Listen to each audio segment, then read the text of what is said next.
Hello everyone, so এবার হচ্ছে আমরা ভরকেন্দ্র নির্ণয় করা শিখব।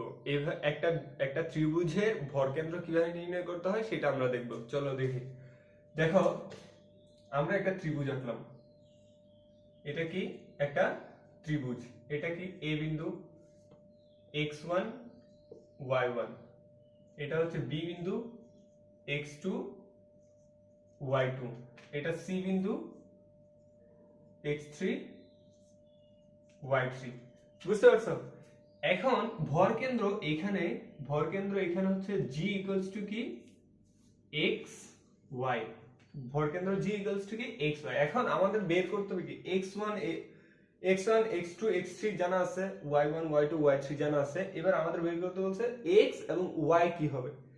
দেখো, এখানে আমরা ab এবং ab এর মধ্যবিন্দু একটা ধরে নিলাম, সেটা হচ্ছে কি? d। BC এর মধ্যবিন্দু ধরে নিলাম E, আর AC এর মধ্যবিন্দু ধরে নিলাম কি? F। বুঝতে পারছো?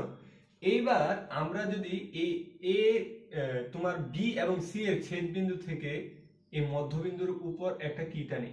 লম্ব টানি।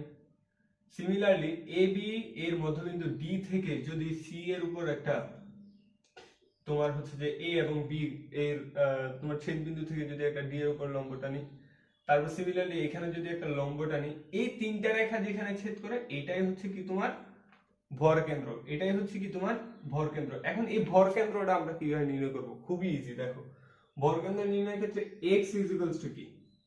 x ইজ ইকুয়ালস টু হলো x1 plus x2 plus x3 divided by 3, আর y ইজ ইকুয়ালস টু হচ্ছে তোমার y1 plus y2 plus y3 divided by 3।